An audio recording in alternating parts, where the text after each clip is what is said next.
All right. Um, I guess we'll get right into it.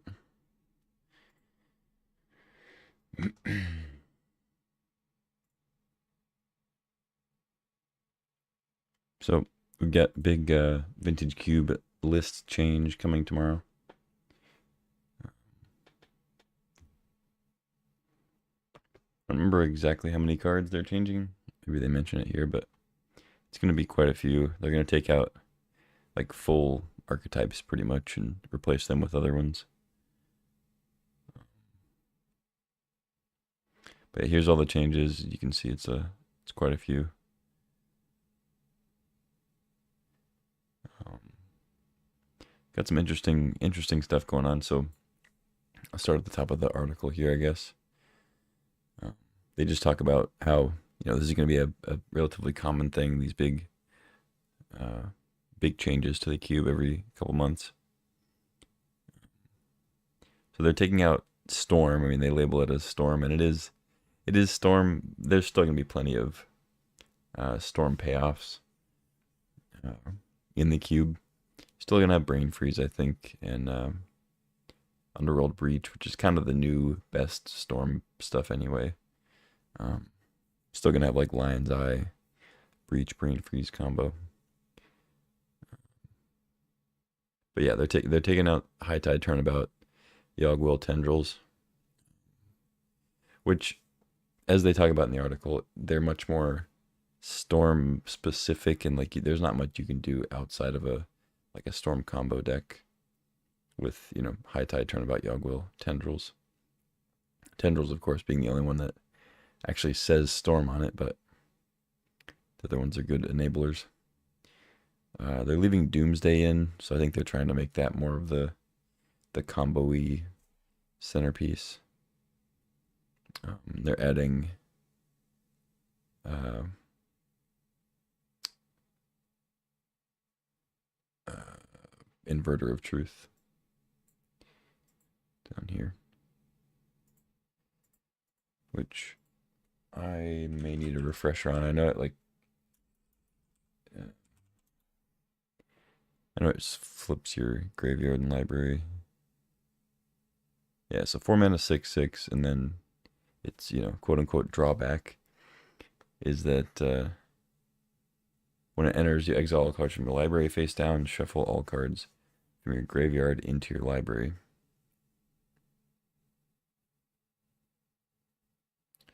So usually that would be a drawback, but you can use it to combo with stuff like Thassa's Oracle or whatnot.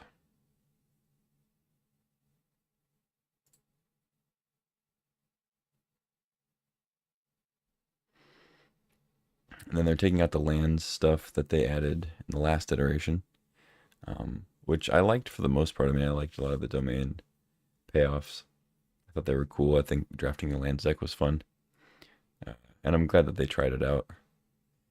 I did get to do the Prismatic Omen Valakut thing and the Dryad of the Elysian Grove Valakut thing, Scape Shift, It was nice. I don't think Field of the Dead is good enough. Scape Shift probably isn't going to be good enough unless they bring back Valakut and whatnot.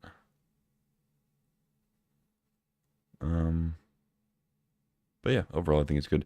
And we're still going to have all the Triomes, and we're probably still going to have like plenty of like 5-color support. You can just do 5-color Super Friends like you could always do.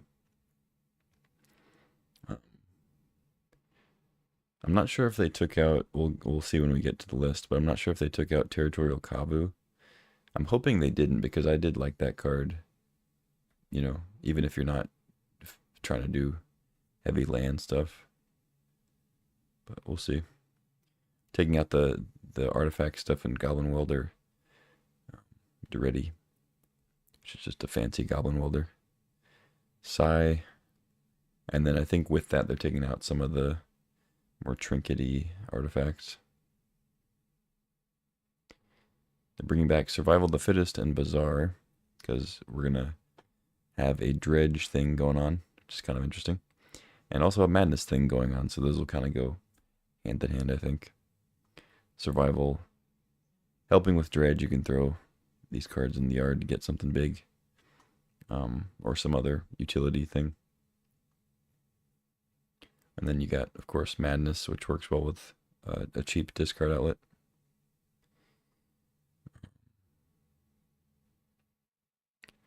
Not sure how well Hollow One is going to do, even if you can cast it for free, but I think it'll be good enough. Vengevine definitely seems good if it's got the right enablers. I think the Ravager seems good too. But yeah, we'll see.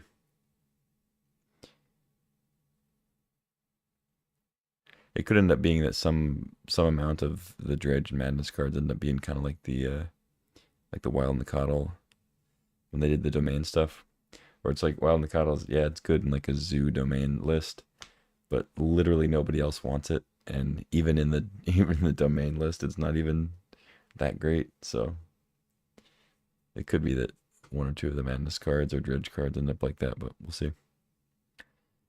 These have a little bit more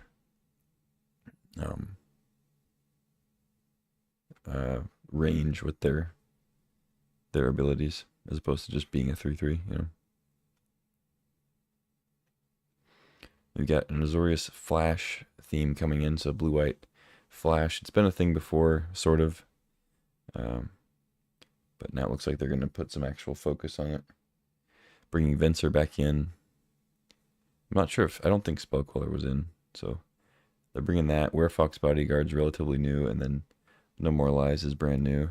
Another mana leak effect, except it exiles it. So, could be good.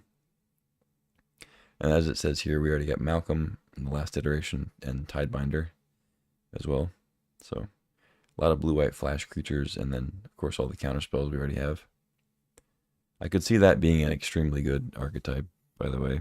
I mean, blue's already good at countering stuff. They're adding another counter, and they're adding more ways to get value after you hold up your counter spell and not lose out on that mana. So, I'm looking forward to playing some of that, and hopefully it's not too annoying.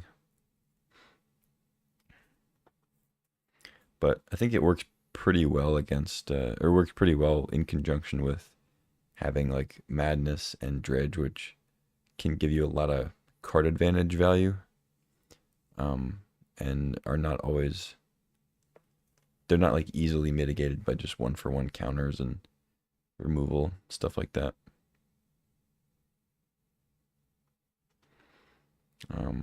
I mean, the exiling on No More Lies is a problem, but then we got, it just says power matters, so we have some combat tricks that they're actually adding in, like Berserk, which is not really a thing in Vintage Cube.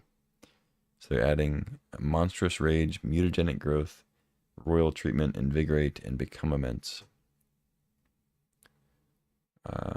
That's gonna be weird. I don't know if I don't know how I feel about it right now. I guess it'll be nice to get something different, but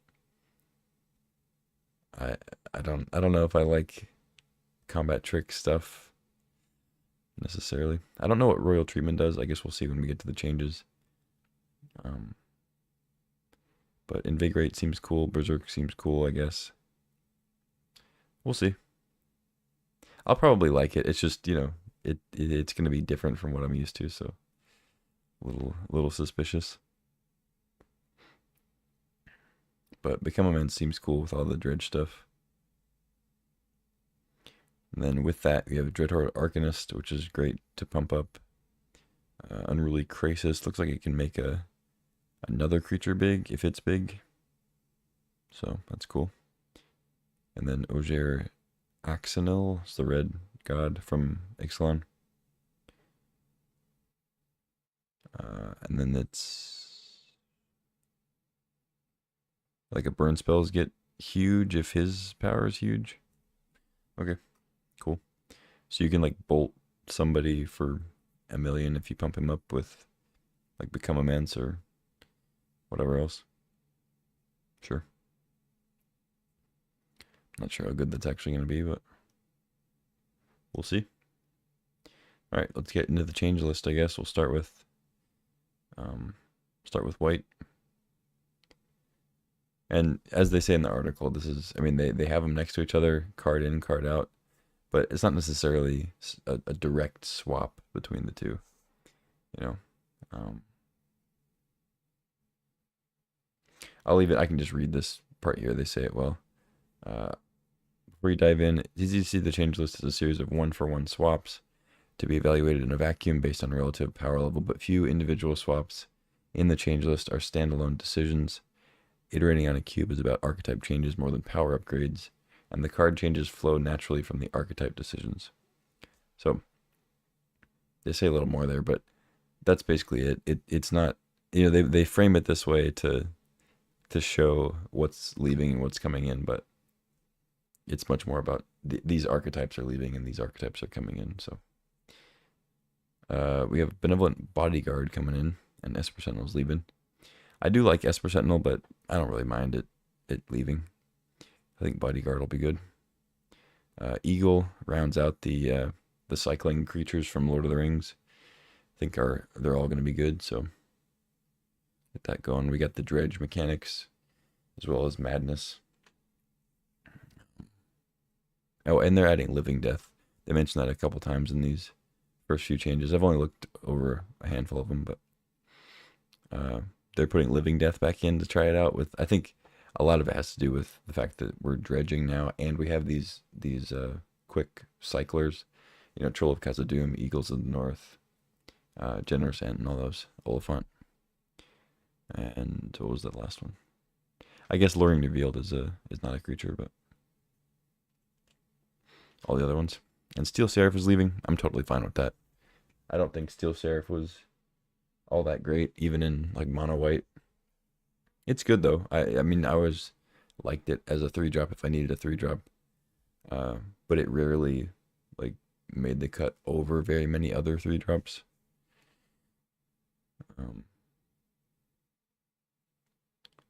We got Ephemerate back in for the blue-white blink deck.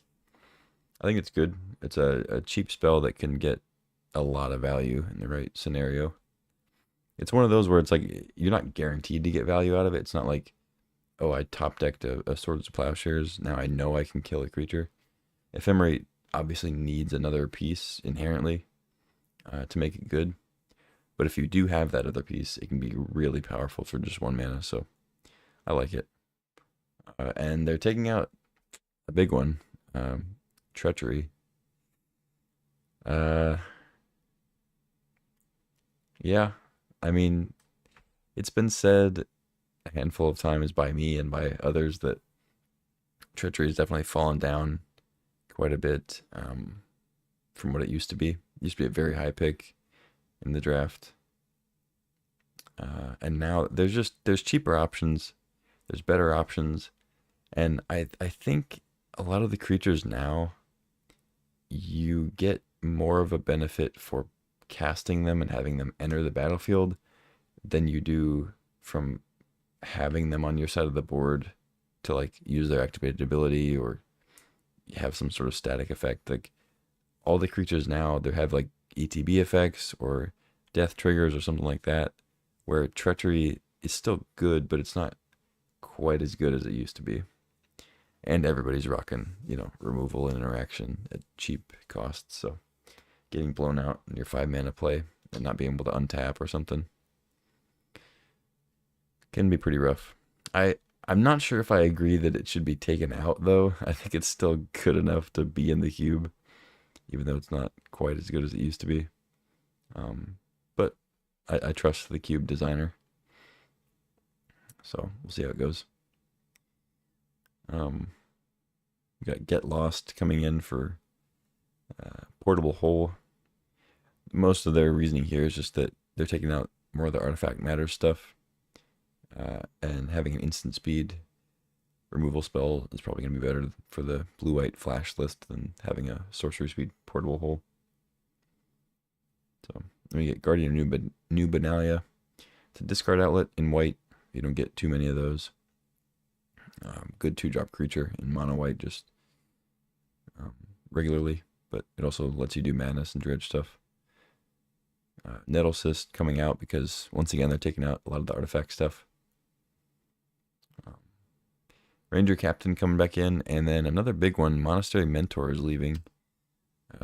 They say in here, Storm's leaving, so there are a few. There are fewer like Monastery Mentor payoffs, I guess, is the logic. I don't know. I mean, Mentor I've always found to be really good in the right deck, but it doesn't usually go in mono white, and a lot of times it ends up being a splash, and then it's like, is it really good enough to splash in your deck? I don't know. So it's kind of tough sometimes to get Mentor in your deck effectively, at least in the iterations of the cube we've had. It's a very powerful card, obviously, though, so I wouldn't be surprised if it comes back. We got Resto coming back in for the blue-white flash list. No surprise there. I mean, as soon as you see that they're putting blue-white flash back in, you know that Restoration Angel is coming back. They're taking out Gideon, ally of Zendikar. I do like this Gideon. I think it's good enough for Vintage Cube for sure. But I think they're just trying to mix it up, and it was a pretty good swap as a 4-drop.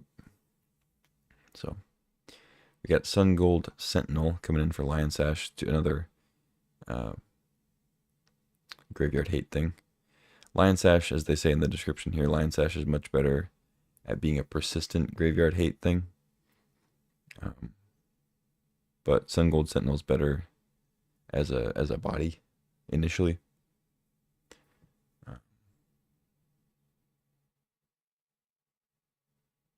So we'll see how that goes.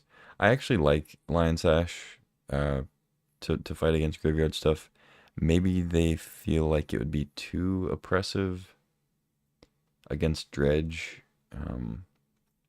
Maybe they don't want white to have access to like a persistent exile effect, since white has such good removal anyway. I don't know. I would assume that's the reason. Because like they're introducing a big graveyard mechanic and then downgrading one of the graveyard hate creatures, so I think that's probably the reasoning more than that they think Sentinel is better. I think they actually think it's worse at fighting the archetypes that would be good to fight. But not bad though. Still does something. Because, I mean, the fact that you can exile when it attacks, you can get multiple exile effects, right? But Lion Sash being able to exile at instant speed in response to things is pretty valuable, because sometimes you can't attack, right? Sometimes you don't want to throw your guy into combat just to exile something. And being able to respond to, Jace trying to flash something back, or Snapcaster, or whatever else, is just a lot better than having it be in combat all the time. But it doesn't take a rocket surgeon to figure that out. We got Restoration of Eiganjo coming in. It's a cool one. Another discard outlet for white, as they say in here. Wedding Announcement coming out. I do like Wedding Announcement, but it's not a hugely impactful card in Vintage Cube. It's a 3-drop that doesn't have like an immediate impact on the board. It's just one of those that's super good value for the mana eventually, but it does take a few turns to actually make an impact. So pretty similar cards. I mean, Eiganjo, all it does is get you a plains at first, and then you can get something in for free, and then flip it into a 3/4. So fairly similar as far as 3-mana white enchantment that eventually gets you good value. Then we get Werefox Bodyguard coming in.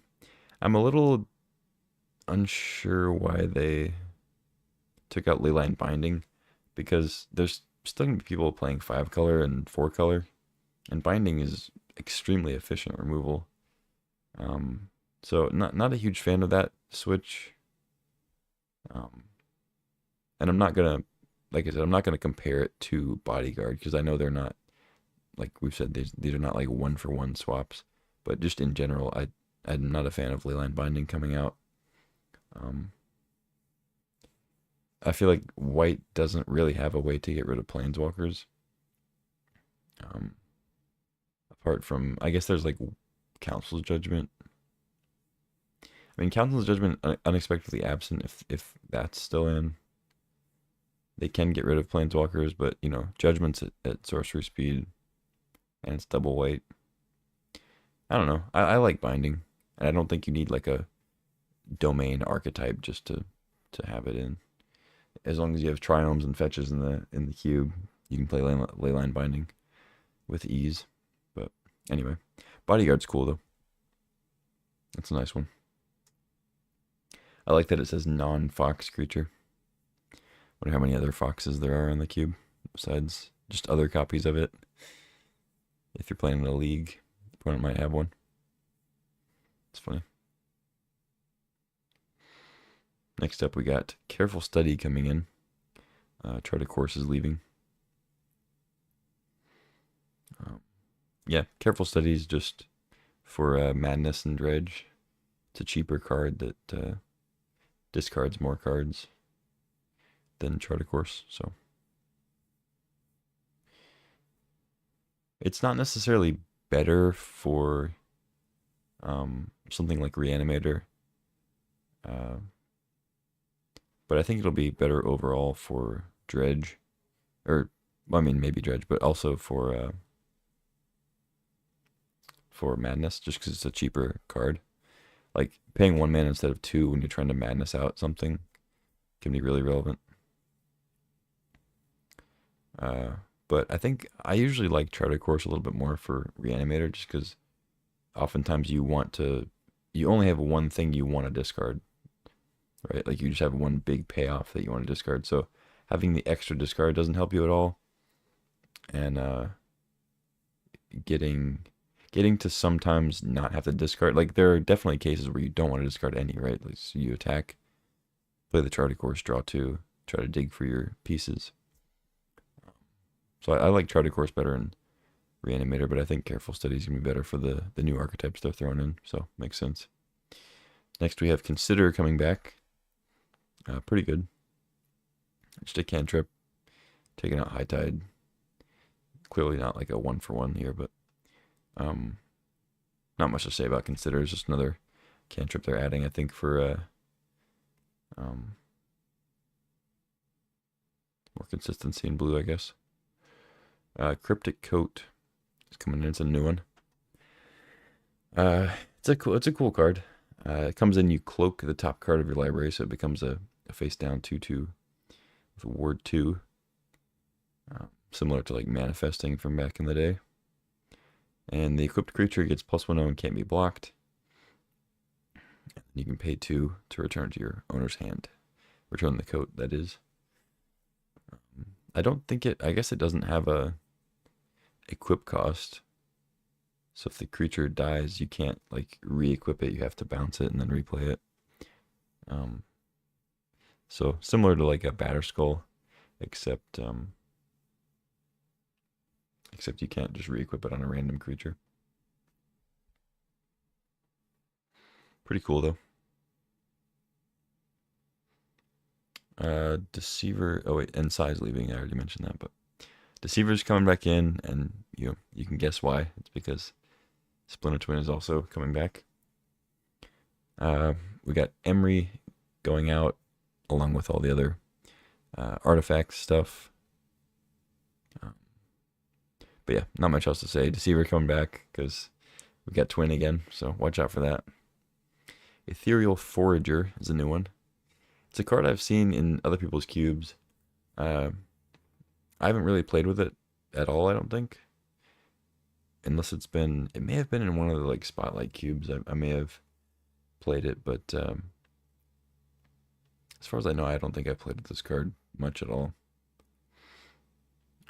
So it's got Delve. And then when it comes in, it's got Flying, whatever. When it attacks, you can return an instant of sorcery exiled with it to its owner's hand. So pretty cool. If you exile some spells, then you get in on a combat, you can return some of them back to your hand. I'm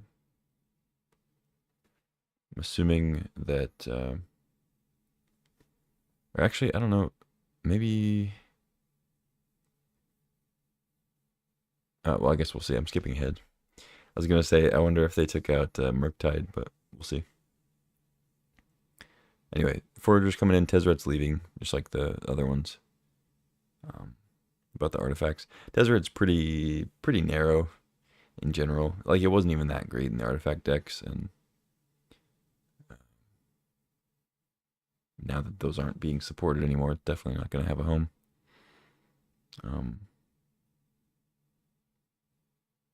Got Fact or Fiction coming back in, which I like. I didn't really mind it that much when it went out, but I do like the card quite a bit, so I'm glad to see it come back. Paradoxical Outcome makes sense why it's leaving. They're taking out a lot of the sort of trinkety artifacts and whatnot, so that's where the outcome shines.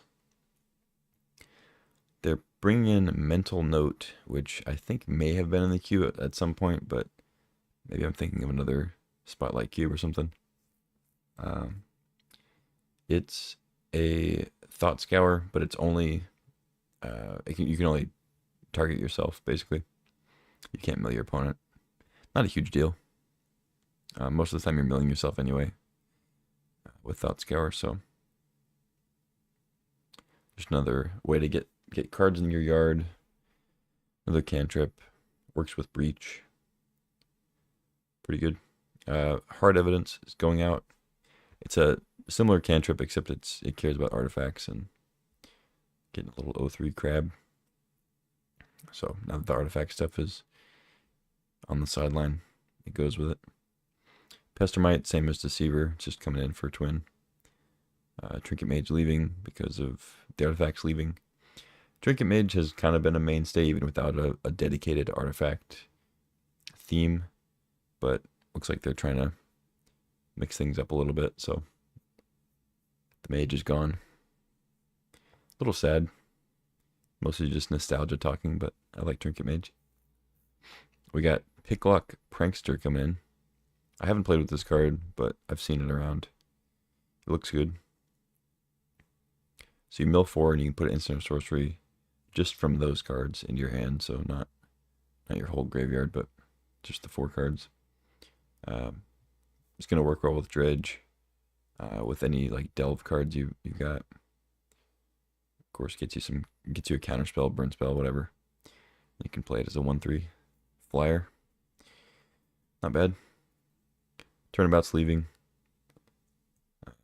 Yeah, Storm's gone, so Turnabout's gone. Treasure Cruise, another delve card coming in. Treasure Cruise is strong, and if they're enabling Dredge and all this, as we've seen, Mental Note and all those cards, I think Treasure Cruise is going to be solid. Gush, don't really care about Gush. So we'll just move it right along. I think Cruise is going to be good. We got Venser coming back in. It's always been solid. Nothing too crazy, but I like a Venser. And now that they've got the blue-white sort of blink deck coming back, they brought Ephemerate back in. I think Venser's going to be really solid, so took Snap out because it went more with like a Storm deck, I guess. I think Snap would probably still be fine in the blue-white strategy they're going for, but you gotta make some cuts. Then we've got Waker of Waves. This is a Living Death card mostly, I think. Gets played in Living End lists in Modern. But, big 7-drop, not the best card to cast for 7 mana. Right? In Vintage Cube, it's just basically a vanilla 7/7. Shrinks your opponent's creatures a little bit. But when you can get it out in a Living Death effect, and you only put 2 mana into discarding it for some value, then it becomes quite good. So we'll see how that goes. Taking out Dress Down. I don't know. I mean, Dress Down's fine. Nothing too crazy. It was useful against certain matchups and certain creatures, and that's about it. It doesn't really like combo with much. It's not like they've got Death Shadow in the cube. So Ayara, Whittle of the Realm. I don't even know what this card does. I've never read it. I kind of vaguely knew it existed, but I so let's see. 3 mana 3/3. Sack another creature or artifact, and it deals damage to your opponent. You gain that much life. Okay. And it transforms into something, I guess. See if the Gatherer tells us.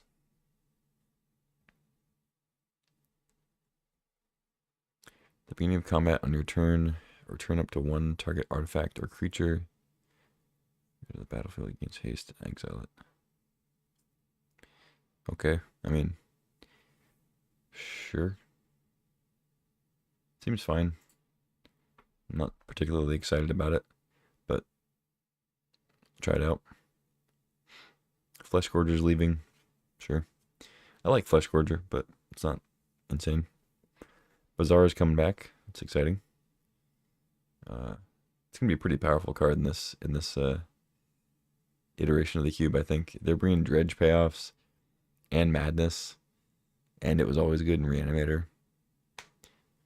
Could be Bazaar's time this go around to the cube. Taking out Field of the Dead, yeah. I don't think Field of the Dead is good enough. Just too powerful. Or the stuff going on is too powerful for Field to be quite good enough. It's very close though, I will say. Like, I think Field of the Dead is good in the arena cubes that they've thrown up. Like Chromatic Cube and just the regular, quote unquote arena cube. So it is close to being good enough for this cube, because I think the arena cube is a relatively high power level. It's just not a vintage cube, So maybe Field of the Dead will find a way later on. We got Bloodghast coming back in. Yeah, a lot of graveyard stuff, so it makes sense. Pretty good one. I don't see it being like a high pick, but Jadar is leaving. Makes sense. I think Jadar was only put in this last little sweep up anyway. So now we've got Dogged Detective. I have never seen this card. 1 in a black for a 2/1. When it enters, you surveil 2. Whenever an opponent draws their second card each turn, return from your graveyard to your hand. Okay. I mean, that's something. Let's see what they say here. Oh, Cabal Ritual is leaving also. Fine. Ritual rotates out with Storm. Dog Detective comes down early to help fill up your graveyard. Comes back later off the second draw clause, which also triggers leave the graveyard effect on another new edition, Insidious Roots. Okay, so some other synergy there. We got Gurmag Angler coming in, another Delve creature. It's pretty cool in black here. Imperial Seal is leaving. Yeah, I'm sure talk about Storm.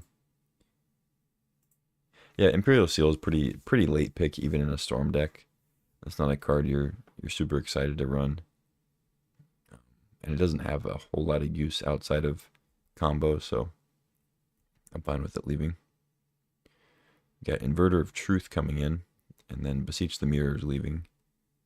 Beseech the Mirror has seemed pretty good if you can cast it in Storm lists, but Storm is leaving, so kind of makes sense that the Beseech is leaving also. And then we got Inverter of Truth coming in. I haven't played with this yet in really any capacity. It was not good in Oath of the Gatewatch draft or whatever set that was. I think it's Oath of the Gatewatch. So I haven't really played with Inverter, but I do know that it has some kind of silly combo stuff with Doomsday, Jace, Thassa's Oracle, as they say over here.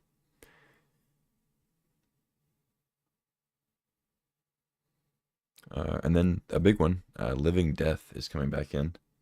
So it looks like one that's going to work alongside Dredge, Madness, and all that, all the graveyard stuff they're trying to do. So Waker of the Waves. It was it was a it was a cool card back in the day when it was in. It's been out for a long time, but when it was in, it was a cool card to play with. Was never a very high pick, and I don't think that Living Death decks were necessarily good. So maybe there was a point where they were good, maybe when I wasn't playing Cube. But I'm excited to see if it ends up being a good payoff. I'm definitely gonna try it more than once. So Tendrils is leaving. Yeah, Storm's out. So Tendrils is gone.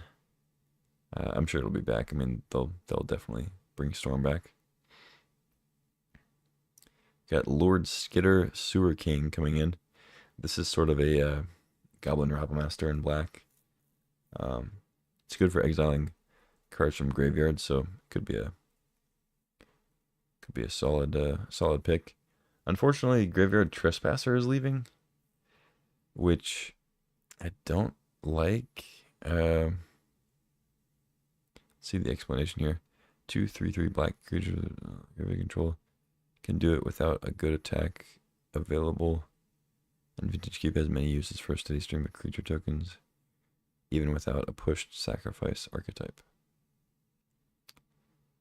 Okay, yeah, I mean, it is true that getting tokens can be useful. But I still prefer Trespasser by quite a bit, actually. I don't know. Well, I mean, we'll see how it pans out. Because, like, yeah, it's true that you can exile without having a good attack, but, like, Trespasser exiles when it comes in, so that you don't have to attack there. And it drains your opponent if it's a creature. And it flips into a 4/4, which then exiles two things. Like, and it has ward discarded card, like it's got protection. I don't know. I like Trespasser more. I still don't think either one's like a super high pick, but I prefer Trespasser in general. We'll see how Lord Skitter does, though. Definitely not a big loss by any means. It's basically being replaced by something of similar power and similar use.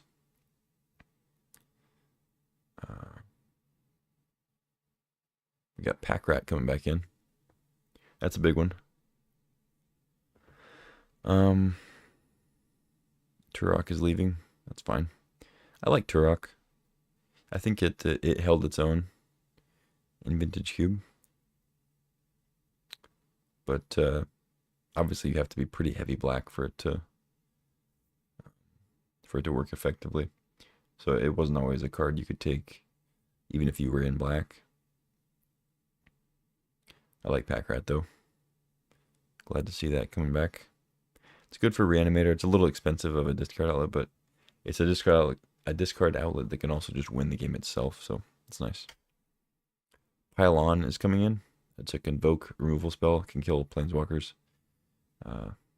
Pretty solid. I guess that is one bonus. I haven't seen the other cards they're going to add, so a card like Pile On does work better with, where is it? With Lord Skitter. So if there's more cards like that, you know, I'm sure they've got other reasons to bring the Rat Noble in. I also don't mind them mixing it up a little bit for a card that's essentially the same power level. Just to see what's up. But yeah, Baleful Mastery's leaving. I'm not a fan of that, really. Surveil supporting your graveyard. Oh, right. I forgot Pylon Surveils. Yeah, you destroy and then you surveil too. Okay. Yeah, sure.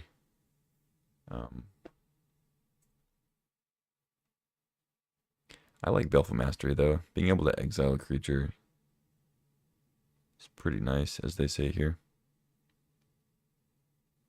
Being able to do it for 2 mana is good. But you can play Pylon for pretty cheap as far as mana cost, if you have creatures out, so. Yeah, I don't mind that. Pretty similar to like Trespasser Skitter thing. Just a different card. Not strictly better or worse. We've got Shadowgrange Archfiend coming in. It's a madness card. When it enters the battlefield, each opponent sacrifices a creature with the greatest power. You gain life equal to the greatest power among creatures sacrificed this way. Okay. And then it's an 8/4. Yeah, I mean, that's a lot of life. But if you gain back even a little bit of it, like, say, maybe on average, you're gaining like 3 life. And then sometimes you gain 6 or 7. It's probably gonna be pretty rare that you go even on life, right? Like how often does your opponent have an 8 power creature? But an edict effect that makes them sacrifice their biggest thing is gonna be pretty good, and probably gonna be worth the life loss. So, of course, the problem is if you are trying to play this late game and you need something. I mean, I guess late game maybe you'll just have 7 mana and you can cast it regular. But being able to madness it later on might be a problem just because you do have to pay the life first before you can gain it back from the creature being sacrificed.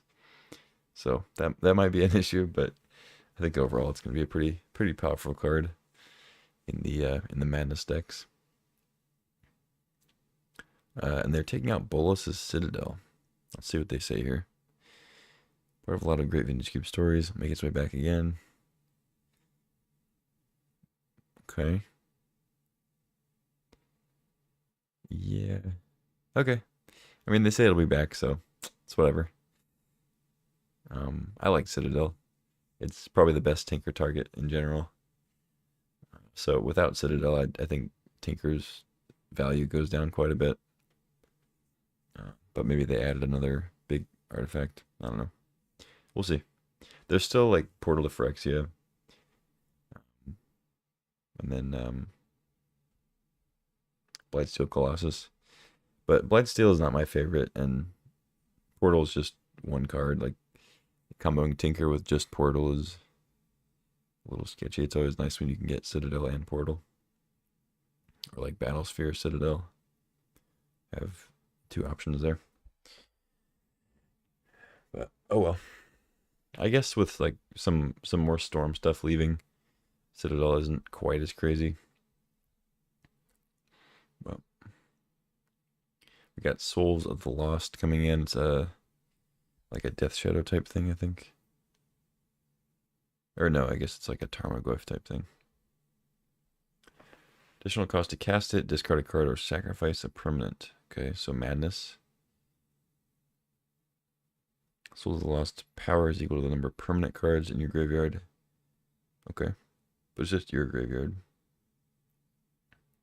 So similar to Tarmogoyf, but it's just looking at your graveyard. But it counts the permanents instead of the types of cards. Yeah, seems like it could be good. Doesn't seem like a high pick, but we'll see.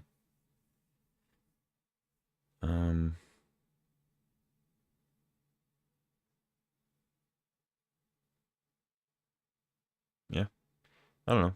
Seems good, solid. Like it's a 2-drop that can be pretty strong in the late game, especially, and it's a cheap discard outlet. So, yeah, seems good. Like it's gonna be pretty rare that this card's below rate, right? Like, especially if you can use the discard to your advantage.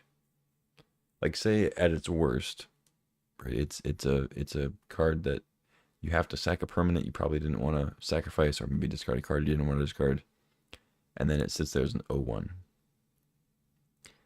Now, to enable that worst case scenario, you have to have 0 permanents in your graveyard and 0 payoff cards to discard or sacrifice. So fairly unlikely. And then like the mid-range of it is you play it on turn 2, you discard a card you probably want in your graveyard, maybe. And then it sits as like maybe a 2/3 for a little bit, bumps up to a 3/4 if you play a fetch, you know. Seems like it's going to be good.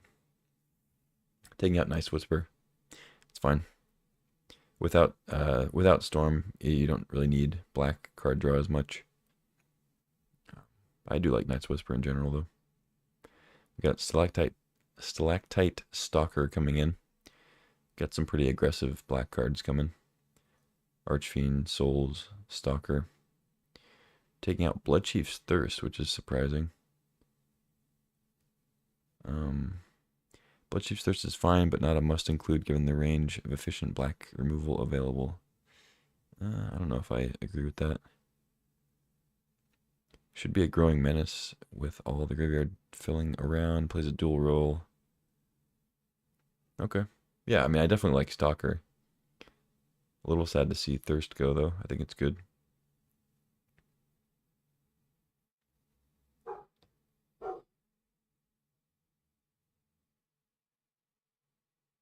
Yeah, seems good. Stitcher Supplier, just pure graveyard filler here. Seems good.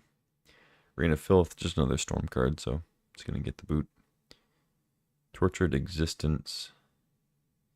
Discard. Okay. Cool. It's going to have a similar feel to Survival. Just an enchantment that can sit there and enable your madness stuff. Recur your value creatures. Yeah, they even mention Survival here. Contextual underperformance fell squarely in the experimental category. Yeah. Yogwell's leaving. Storm is leaving. They're trying new stuff, I guess. Yeah, Tortured Existence, as they say here, experimental. So it's kind of hard to tell if this is going to be good enough, but it's clear what they're trying to do with it, right? So we'll see. Woe Strider coming back in. Massacre Girl is leaving. Totally fine. Massacre Girl didn't really seem like it had much of a home. It's odd to see a Vintage Cube card that you draft for the sideboard immediately. Like, it was almost never a card that I saw and was like, oh, this will be good for my main deck. It was always like, oh, I guess, yeah, I'll pick up a Massacre Girl and maybe I'll need it for the board against like a green deck or a white deck, right? But yeah, Woe Strider seems good. I'm a fan. It's never flashy, but it always does its job. If you're gonna have a lot of graveyard fodder, it's nice to have some cards that can escape. We have Anger coming in, which is interesting. Seems like a pure, dredge. Not payoff, but like I guess kind of payoff, but I can't think of the word. But like just a card that enables Dredge to have more busted starts or busted plays. So it's a four mana 2/2. It's super old card. 4 mana 2/2 with haste, and then if it's in your graveyard and you control a mountain, creatures you control have haste. So if you can mill it or discard it, it gives your creatures that are currently on the battlefield haste.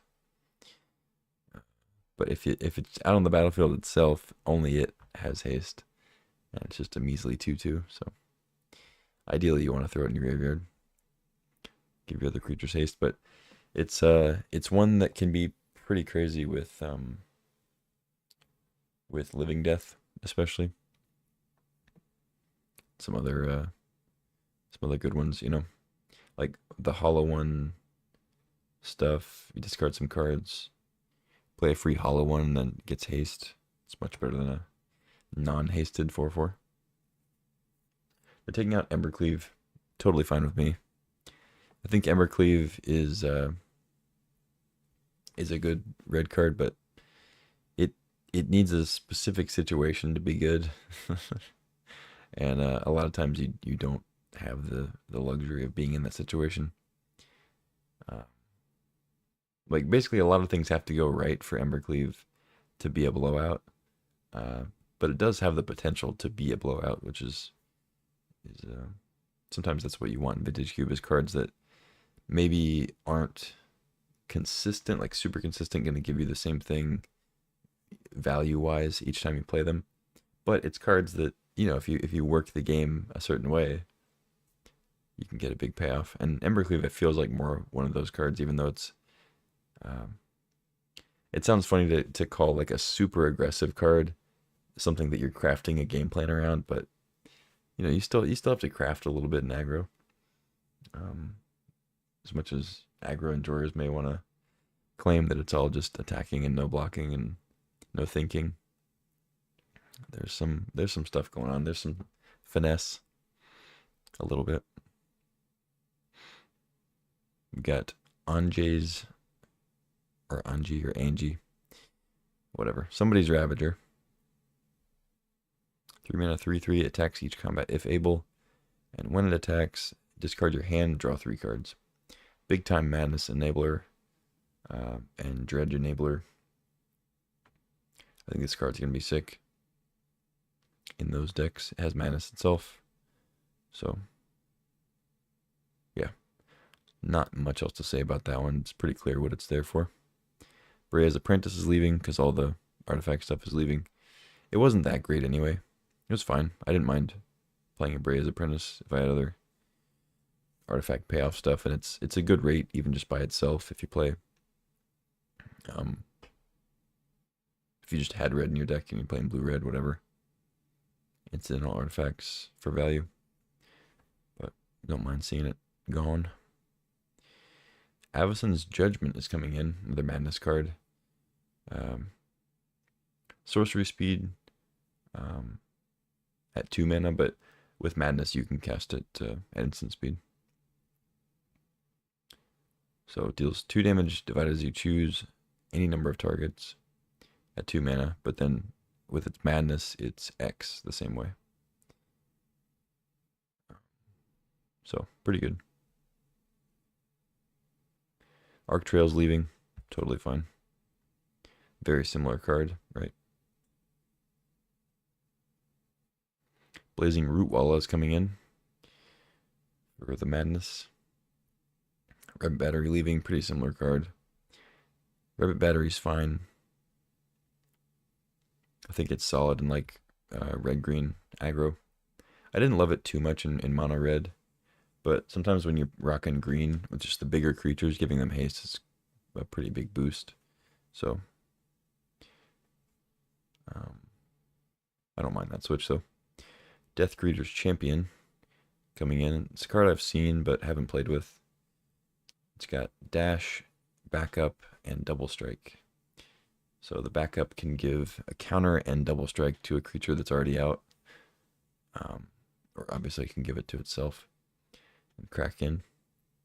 It's a lot of damage, and even if you just hardcast it for 3, you know, a 3/2 with double strike for 3 is not nothing.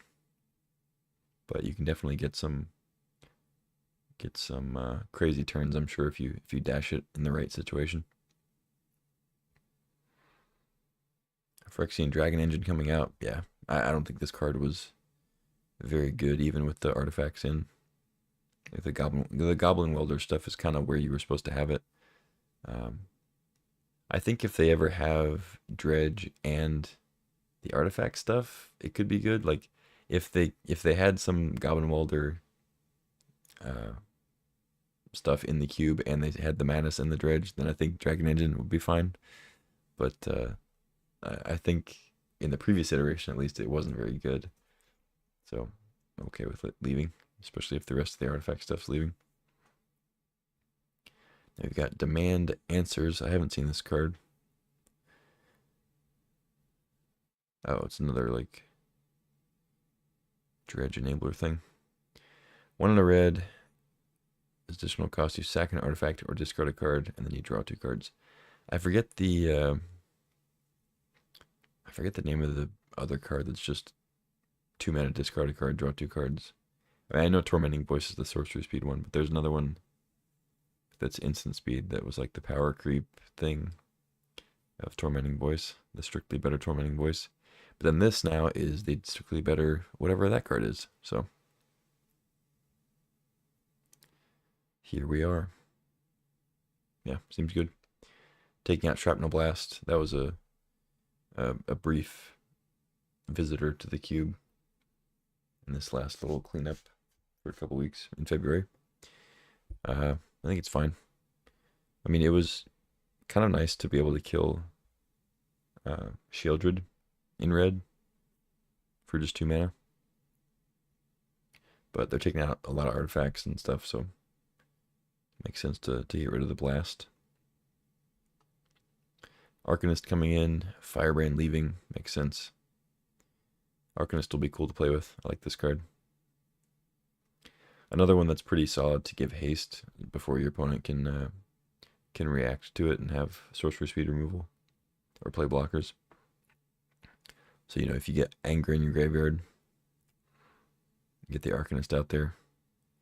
Play like I mean, it's just insane if you can play like, you know, Swords to Plowshares, Path to Exile, or like a Lightning Bolt even on a creature, and then swing in with an Arcanist and Lightning Bolt another thing, or, you know, if you pump it up at all, play a bigger thing like a Time Walk, or I'm trying to think some of the better ones. Even like a Kolaghan's Command is pretty sick to play twice. Everything's sick to play twice because it's sick to play once because it's Vintage Cube. So imagine any card you'd want to cast, and then now imagine casting it twice. We got Fauna Shaman coming back in. Yep, it's a Madness Enabler. It's been in the cube before for a long time, but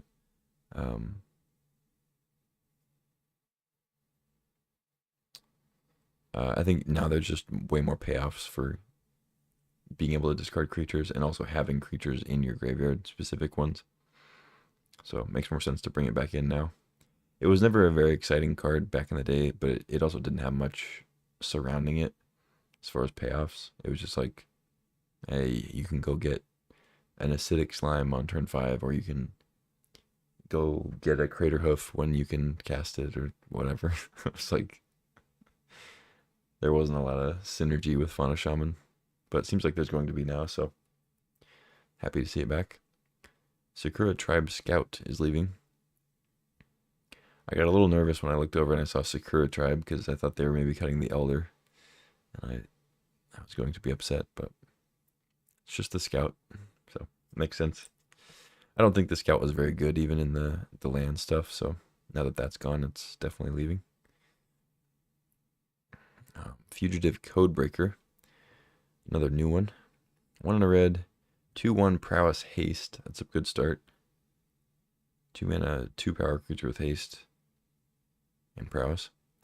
Disguise 6. So that means you can morph it. You can put it face down for 3 mana as a 2/2 with ward 2, but then you can flip it up, usually for some effect.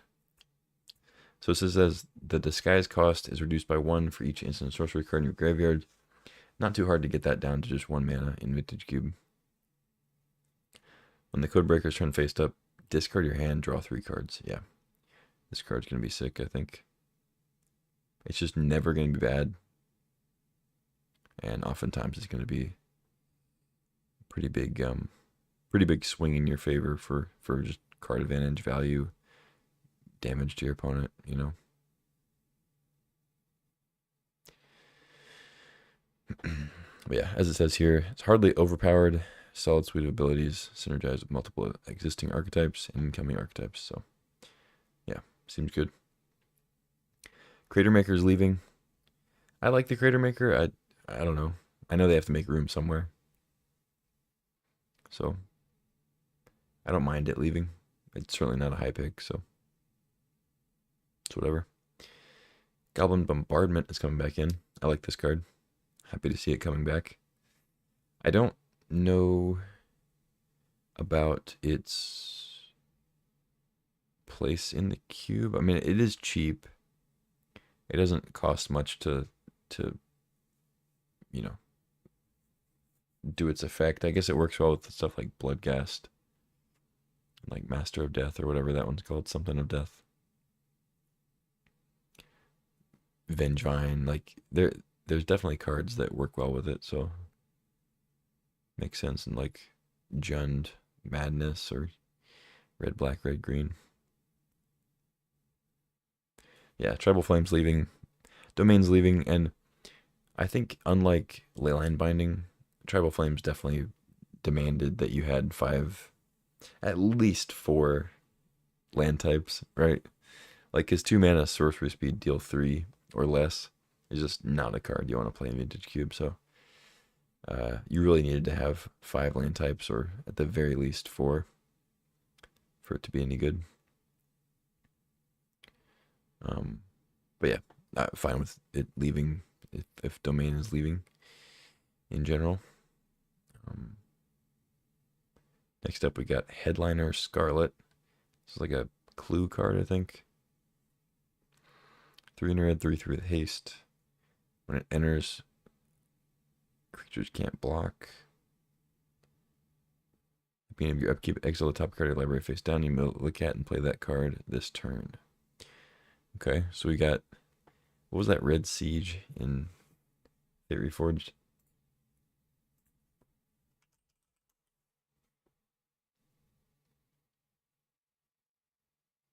Outpost Siege.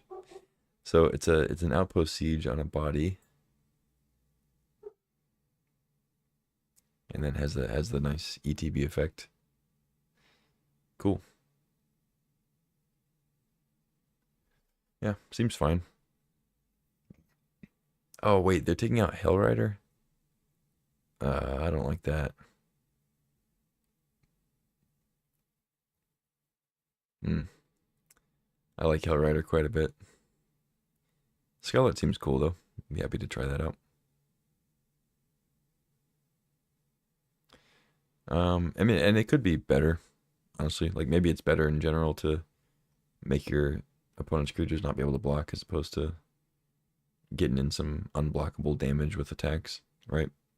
Because like a lot of times, if you cast Hellrider into any open mana, your opponent can just remove the Hellrider, and then you got no value from it.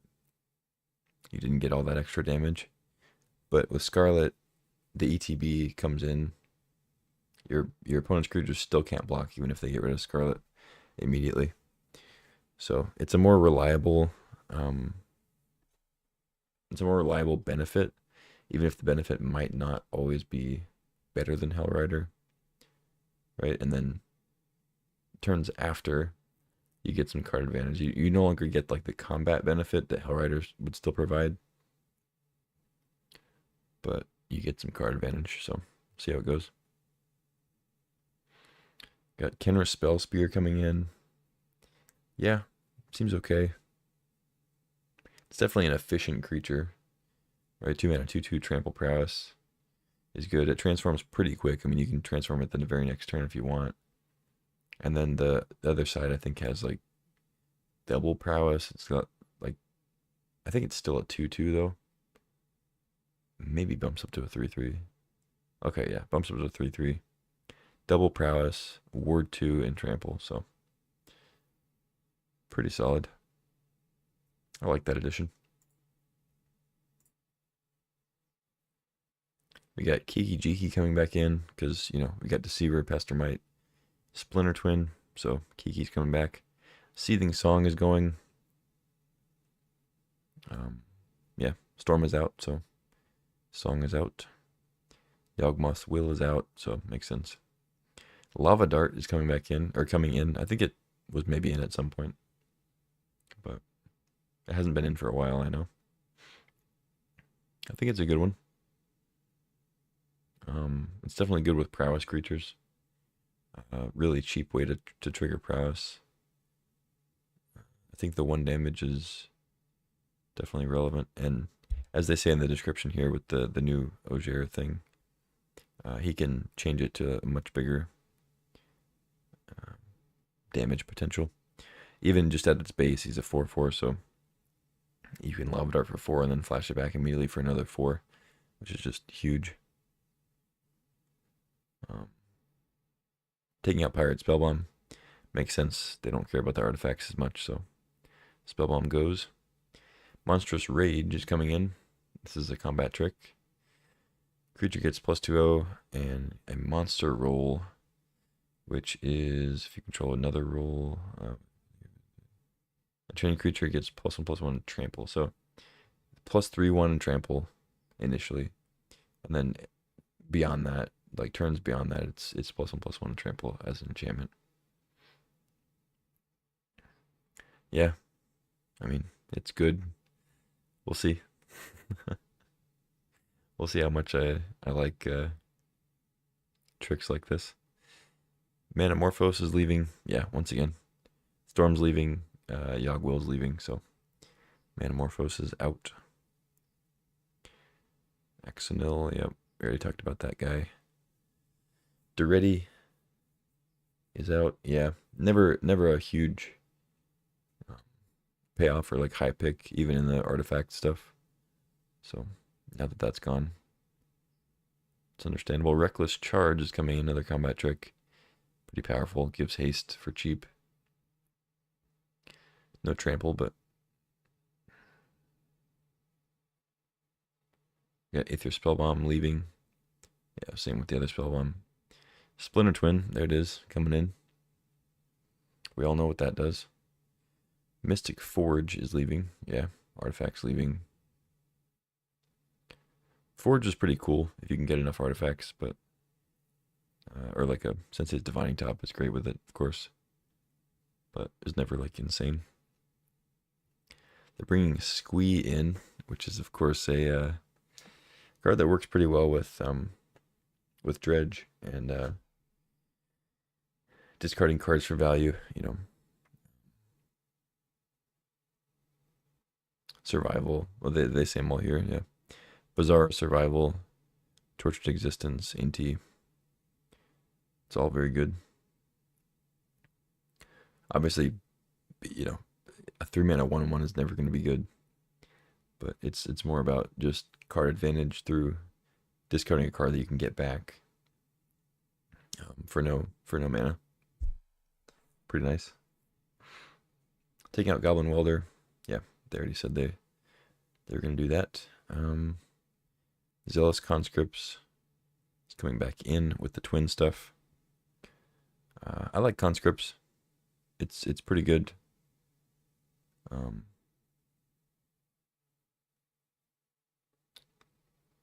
It's pretty good as a like a backup twin combo piece, but also being able to just like steal a win, play it on 5, steal their big thing, and hit them for the last points of damage, or steal their Planeswalker and ultimate it or something when they're about to.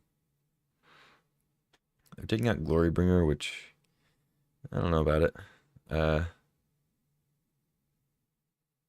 We do have a number of other 5-drops though, and they're adding another one here in Conscripts in red, so I don't mind it too much. But the Glorybringer is pretty good. Got Rootwalla coming in. Yeah, just another madness creature, pretty good. Leaving for the Grazer, which was part of the land strat, so makes sense. Become Immense coming in. It's a pretty powerful trick. Reservoir is leaving, so taking out more Storm pieces. Got another trick here in Berserk for Rec Sage. Kind of surprised to see Reclamation Sage leaving. They don't really say anything about it here. Combine this with other stuff. Yeah, they don't mention anything about why they're taking Rec Sage out, but I don't really understand that. It's not a largely powerful card, but you kind of always want it in green. I don't know, maybe they think that they've taken out enough artifacts for it to not be as relevant. I don't know. Especially if they're leaving like Manglehorn in. I guess we'll see if they take Manglehorn out, but yeah, I don't know about that cut. We got Blossoming Tortoise. 4-mana 3/3. When it enters or attacks, mill 3 cards, return a land to the battlefield tapped. That's really good. Activated ability to lands costs 1 less to activate. Huh. I wonder if that has any combos, because it doesn't have the little disclaimer of that it can't cost, that doesn't, it can't make them cost 0.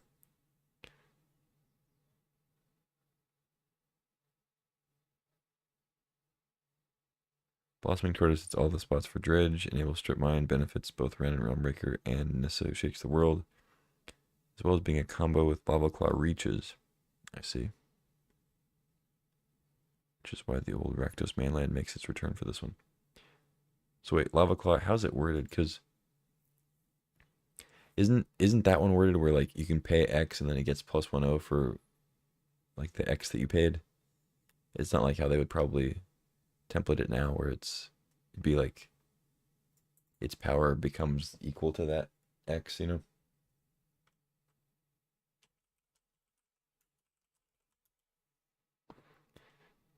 Yeah. Okay, so now that it shrinks the cost, you can just repeatedly pay 0 for +10 until end of turn to get infinite power on the reaches. That's cool. It is a Jund combo, right? It's a 3-color combo, but it is a combo, and I think people are gonna want to play Jund pretty heavily in this new iteration of the cube, because like Madness, Dredge, uh, I mean Madness and Dredge being the big ones, but it seems like there's a lot of reasons to be playing those colors, especially. And then on the other end, they have like the blue-white flash thing. But I think the Jund colors are going to be pretty hot. So I think we'll see the Blossoming Tortoise Lava Claw combo definitely come about. See if anybody can do it effectively. Oh, and then land creatures you control get +1/+1. So whatever. Like it says in the description there, it works with Ran and Nissa pretty well. Got Garruk Wildspeaker leaving. Yeah, that's fine. I like Garruk, but it's never that great. Eternal Witness coming back in. They only took it out briefly for regrowth, and it seems like it's going to be much more relevant to have a creature, like a permanent, that does the effect as opposed to a spell in this iteration. We got Generous Ent coming in to round out the cyclers with the eagles. Taking out Kogla, totally fine. I don't mind that at all. I like the Ent. Haywire Might is coming in. Okay, so that's the Rexage replacement. That makes sense. I like that. It's just cheaper. The life gain does matter, and exiling definitely matters. It doesn't hit creature artifacts, which is a difference. Also doesn't hit creature enchantments, so you can't take out a Dryad or a Courser of Crufix, but it's okay. In most cases, all you're going to want is non-creature stuff. It's going to be the biggest problems, usually.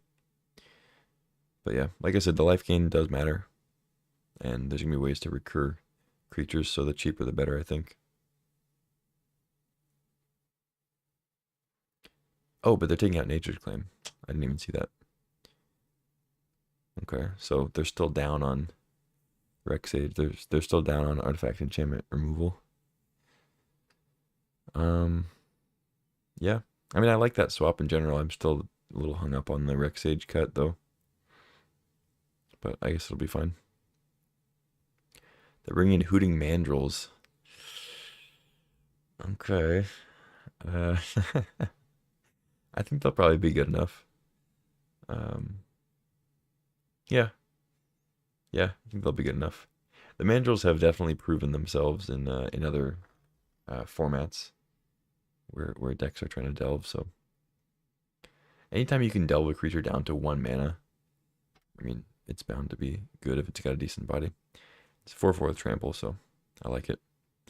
It's good with the combat tricks. It's good in just aggro in general.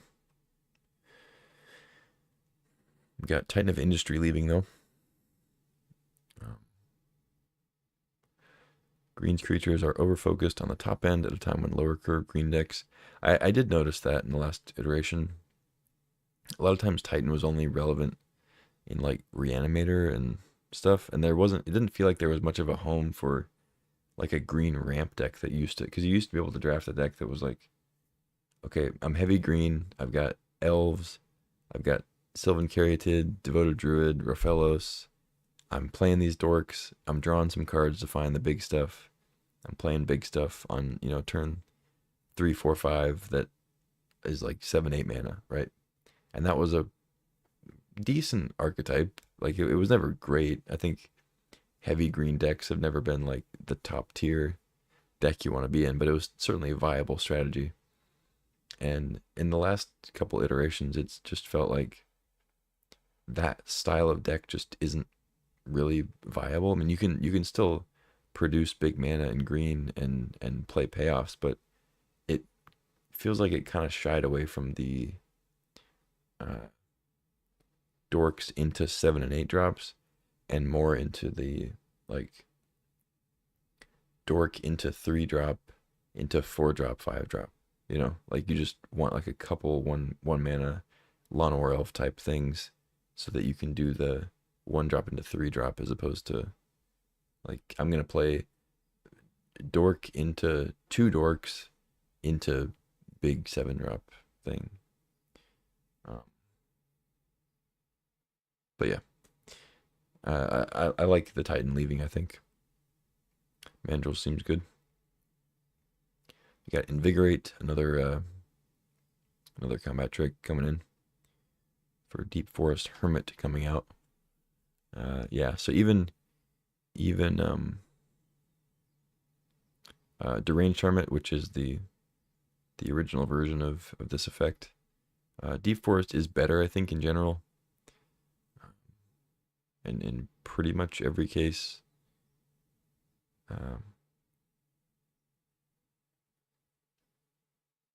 But I think even the slightly better version just doesn't quite cut it. There's not much of like a token synergy. We'll see what they see here. I see what they say here, man. Suffered from the identity shift Green is experiencing, yeah. The Forest Hermit now joins Big Brother Deranged Hermit on the outskirts of Cube Town. Invigorate, yeah. Yeah, cool, okay. Yeah. Yeah, so similar to like the ramp thing, the reason why Titan's leaving. Green doesn't have much of a reason to care about tokens, I guess. Shied away from that, so out goes the Hermit. Life from the Loam is coming in. No surprise there. It's a huge dredge card. Really good value. Scapeshift is leaving. Yep. Royal Treatment. So I don't know what this card does. Target creature you control gains hexproof. Royal Roll. So +1/+1 ward 1. Okay. Seems good. Yeah. Seems like a good protection spell. And they are cutting Manglehorn. Okay. We've cut a lot of artifacts. We're reducing the number of hate cards as well. Protect your threats. Okay, cool. Yeah, I mean they keep saying they're cutting artifacts. I don't know. I'm sure we'll see them down here. Don't want to skip ahead too much, but it's like it doesn't look like you're cutting that many artifacts. I don't know. I mean, I could be wrong. They're definitely cutting artifacts, but like cutting Rexage and Manglehorn, leaving Haywire Might is the only like dedicated artifact enchantment removal that I've seen. Risky business. Oh no, they are cutting Tribe Elder. What? Say it ain't so. Man. Wayfinder's cool, but I hate to see Steve go.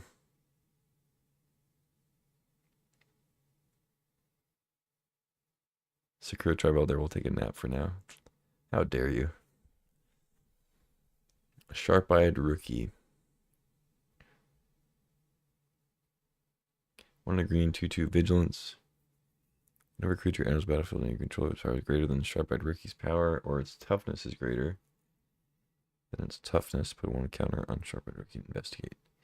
Dang. Okay.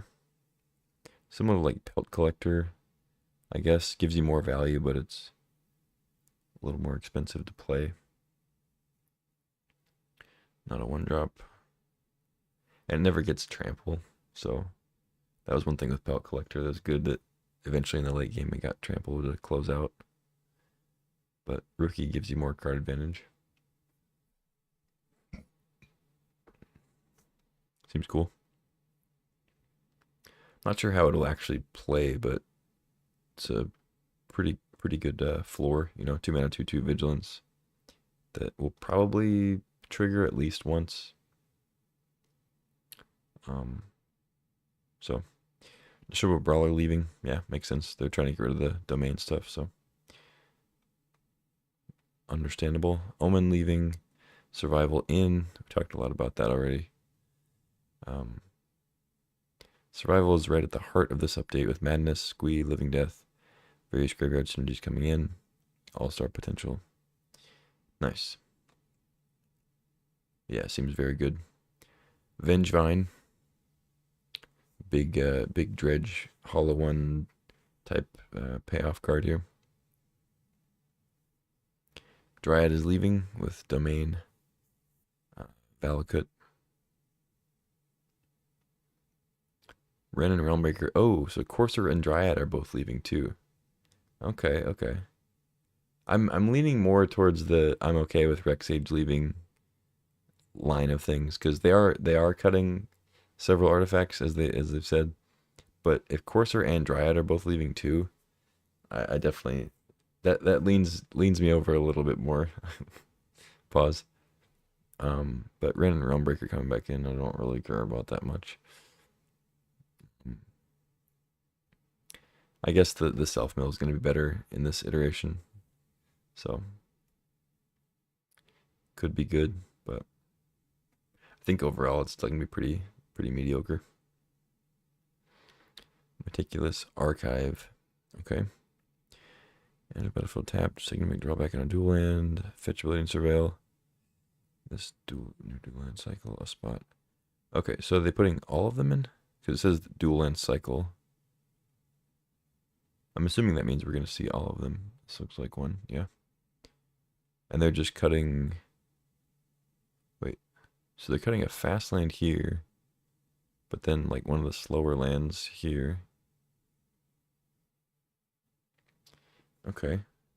I do like the swap of... I'd prefer them cut the fast lands, I think. We'll see how they do with the other ones. No More Lies is the mana leak effect, except it exiles. And we have Tameshi leaving. I'm totally fine with that. I don't think Tameshi's that good. Spellcaller coming in, Shorkai leaving. Yeah, makes sense. Alright, so there's Elegant Parlor leaving for the red-white creature land. Okay. Huh. Yeah, I mean, I'm not a huge fan of like Bivouac or anything, but Master of Death. When it enters the battlefield, surveil 2. And then at the beginning of your upkeep, if it's in the graveyard, you can pay a life and return it to your hand. Yep, pretty good. It's value for, you know, discarding cards for other value on other cards. And then, you know, it's Surveil 2 is useful too. Sword of the Meek leaving because they're getting rid of the artifact combo stuff. Undercity Sewer is another land out for the fast land in blue-black. Wheel of the Forgotten. This is some kind of blue-black like interaction thing. Okay. It's got Descend 8, so if there are 8 or more permanents in your graveyard, as you cast, you can choose both modes, or all 3 modes, I guess. And it's return a non-land permanent to its owner's hand. Target opponent discards a card, or look at the top 3 of your library, put one in your hand, the rest in the graveyard. All right. Definitely has potential to get you value. None of it seems like super exciting though. It's not an instant. Yeah, I don't know. I'm sure it'll be good. It's a cheap card. Has potential to give you a lot of value, so I'm sure it'll be solid. Cutting Urtai, it's totally fine. I think having a blue-white flash archetype coming in and then cutting Urtai is a little sketchy, but you know, they're bringing in Venser, similar effect. And a lot of times, like Urtai, at least for me, it does, you know, you can kill like a Minskin Boo that's a big problem, or um, other stuff like, you know, big planeswalkers, big creatures. You can counter a big spell or ability like, well, I learned the hard way that you can't counter uh, Dark Depths trigger with Urtai because it just triggers again and they still get the 2020. You can counter the Thespian stage activation, but you can't counter the actual trigger of the Dark Depths because then it just checks Thespian stage again and goes, oh yeah, you still don't have counters on you. Here's another 2020. Anyway, I don't mind this swap at all, is all I'm trying to say. Deathrite Shaman coming in. Okay. Yeah, a lot of graveyard stuff, so Deathrite makes sense. Really powerful card. And you can obviously do it um, from any graveyard. So really good defense against opposing dredge strategies and graveyard shenanigans.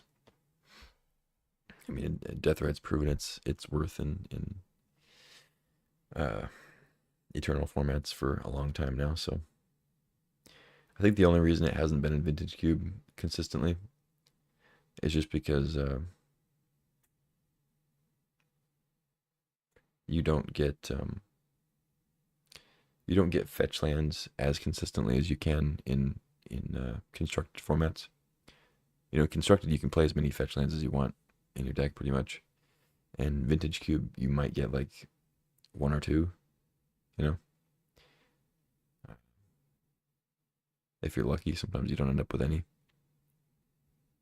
So even though it's 40 card decks, a lot of times you don't end up having a fetch land on turn one to make Deathrite like an actual ramp creature. So anyway, Candelabra leaving, yeah, makes sense. There's not as many artifacts for Tolarian Academy. They're cutting High Tide, so Candelabra is losing value. They bring in Hogak. It's a creature that I think was banned. I think it's banned in Modern. I know it's banned in Modern, but I typed in Modern. Wow. Monkey Brain. Yeah, banned in Modern. Yeah, legal everywhere else. But yeah, you can't spend mana to cast it. You have to convoke and delve it out. But you can cast it from the graveyard, which is big. So you can delve the colorless or the generic mana, but you have to convoke the other two, so you have to have some creatures out. So Satyr Wayfinder is really good for that. You can mill a bunch of cards and it's a body to pay for one of the mana.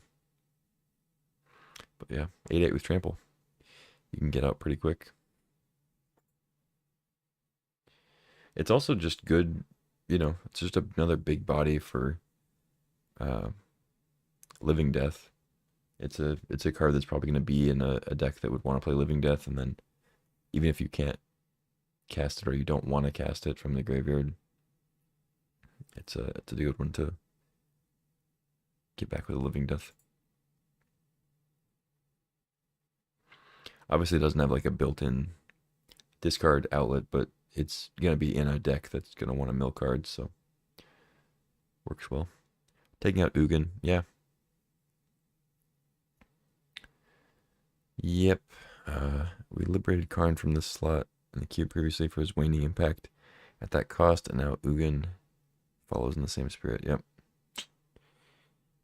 Yep. It's just not really what we're doing anymore.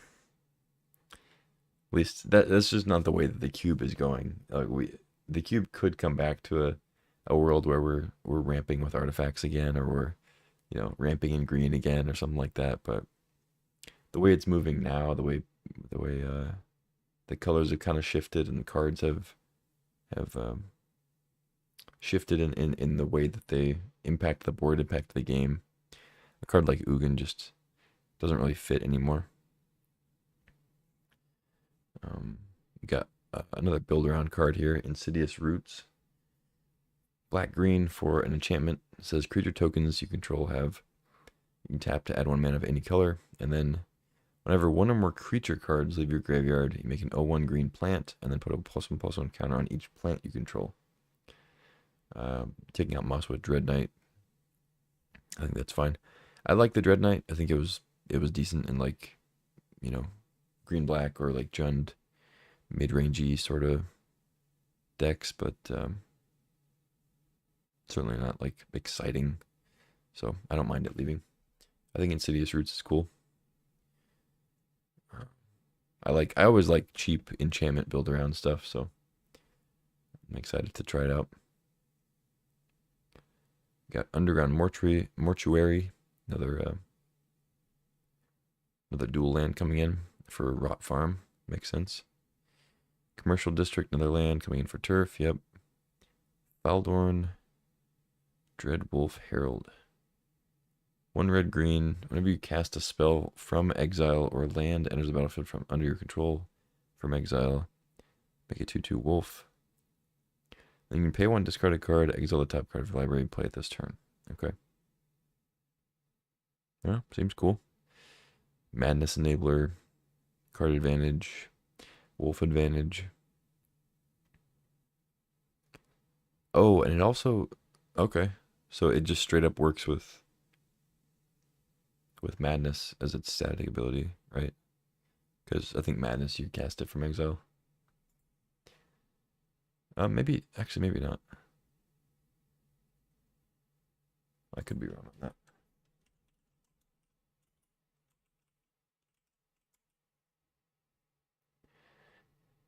Oh yeah, you do. Okay. If you discard this card, discard it into exile, and then you cast it. Yeah. Okay. So yeah, it works just straight up with any Madness thing that happens. Makes it 2/2. So you can potentially pay 1, tap it, discard a Madness creature, play the Madness creature, get a 2/2, exile a card. If it's like a land you can play, or like a 1 or 2 drop, something cheap, you can also play that turn and get another 2/2. So definitely potential for some big turns if it survives. But they're cutting Escape to the Wilds, which I'm not a big fan of. I'm not a big fan of them cutting it. I mean, I really like Escape to the Wilds, but I understand they gotta make cuts and try new stuff, so that's okay. Escape can go for now.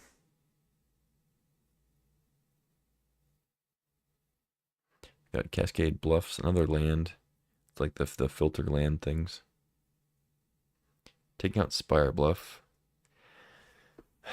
I don't love that. It's not a big deal either way. And their explanation of it working well with Cryptic and Kiki does make sense. But I found that specifically in red-blue, because there's so many cantrips and like cheap burn spells, I think red-blue does the best with the fast lands. Like I think Spire Bluff is the best fast land for that reason. Because like I think so often you just want fixing and you don't mind. Like I think I don't know how to put it. I think Spire Bluff just gives you the best payoff for having a dual land with no downside early in the game, as opposed to other ones that like don't really care about that quite as much. I don't know. It's hard to put into words, but Bluffs is fine. The only problem with it is like it kind of goes against what I was saying about Spire Bluff, where like the Cascade Bluffs can't cast like a Ponder or Preordain by itself or like a Bolt. So at least in my experience with red blue, you can get in some kind of awkward situations where you can't hold up just the 1 mana to play like an instant speed burn spell or play a Ponder after you've done some other stuff. But usually if you have 2 or 3 lands at least, you can just tap your bluffs in a certain way to use that instead of having to leave it up. But whatever. It's a pretty minor swap, and they give a reasonable reason, so you can move along. Fintorn Elves comes back in, another dork for Devoted Druid. Yeah, and this is exactly what I was saying. It's funny that they're saying basically exactly what I was saying earlier. I promise I didn't read ahead. Green ramp is most successful when a 1-drop ramps into a 3-drop, and Devoted Druid doesn't help with that, so we're swapping it out for our first functional reprint of Llanowar Elves. Yep. Yeah, makes total sense. It's just what I was saying earlier about green has kind of shifted more into curving out into like between your 1s and 5s, as opposed to dropping a bunch of 1 and 2 mana dorks to play like a 7 and 8 mana creature. It's just kind of where we're at, so it's a sensible swap. Galvanic Iteration for Fire Ice. I already know I'm not gonna like this, so but we'll see what's up. I've seen this card before. I haven't played with it, so maybe I'll like it. Blue and a red for an instant. When you cast your next instant or sorcery spell this turn, copy it and choose new targets. Then you can flash it back. Yeah, I mean they give the like self mill thing being flashbackable, but I think Fire Ice is just too good to take out for something like that. But multiple copies of some of the best instant sorceries ever printed. Though the self mill, you can often get one without the cost of a card. If you have the time, why not take another Time Walk after the first one? Yeah, I mean, copying Time Walk. Listen, copying Time Walk is cool, but you know what else is cool? Time Walk. Like it's it's already outstanding. You don't always need a card that's gonna make Time Walk better. But I totally understand the reason, and it's gonna be good. I think Iteration's gonna be good because it's more about the flexibility, right? Like being able to copy a mana drain or a counter spell or whatever. If there's like a stack of counters, or copy a Time Walk, you copy an Ancestral, copy the most powerful shit. But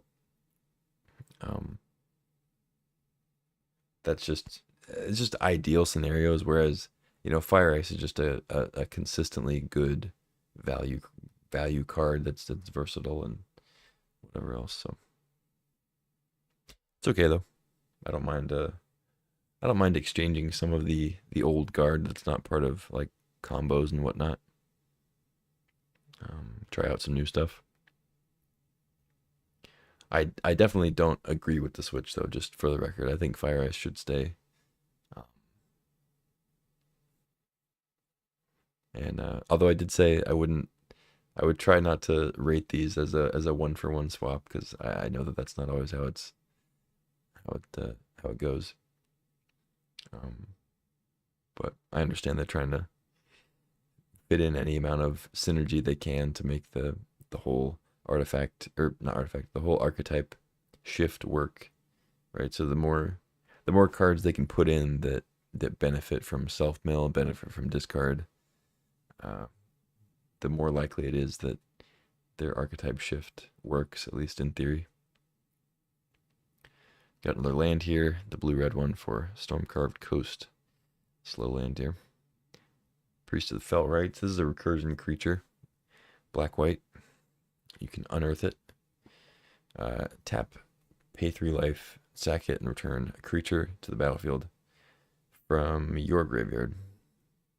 You can only do it as a sorcery, so you can unearth it for 5 after you discard it or mill it. Get back a big fella. Or you can just attack for 2. That's cool.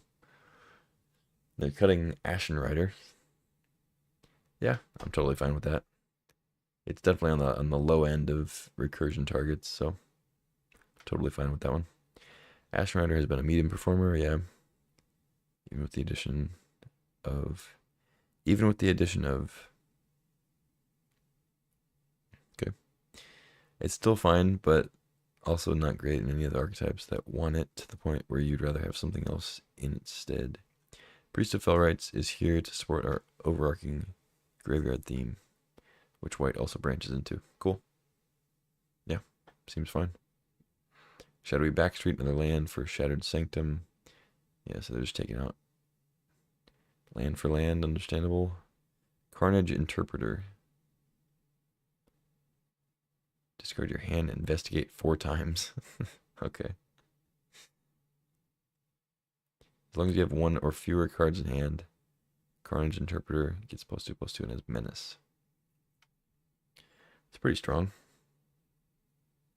Taking out Valky, that's totally fine with me. They're cutting Bring to Light, so yeah, that makes sense.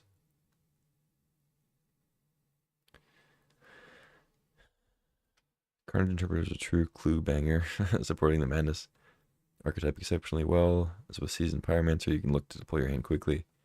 Play this card as your last card, as well as using it as a major enabler for Madness strategies. Wait, how is it an enabler? Oh, discard your hand, yeah. Yeah, it's cool that you investigate 4 times instead of drawing, because then it goes into your sort of hellbent payoff in the interpreter itself. But then you also still get the card advantage eventually. You just have to get it over a series of turns instead of drawing it right then. It's kind of cool. Best case scenario is to discard Anger, Vengevine, and at least 1 Rootwalla to hit them for a hasty 10. Yeah, that's cool.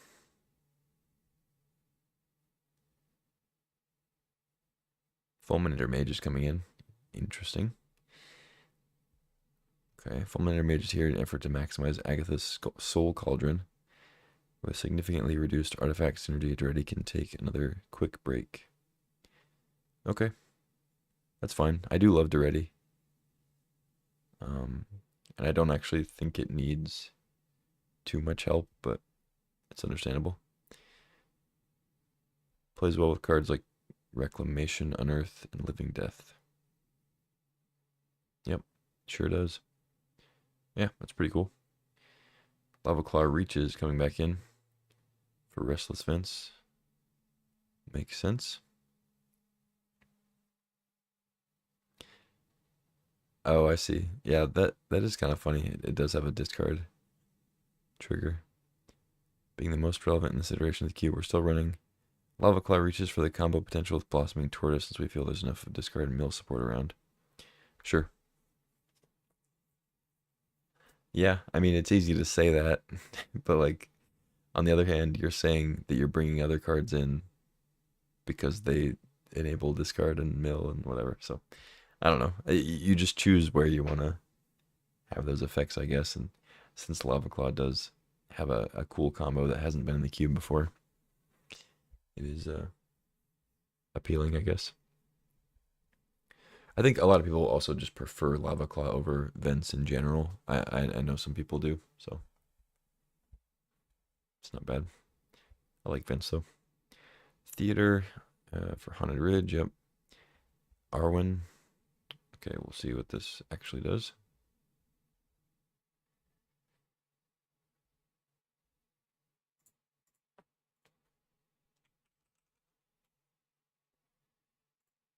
Okay.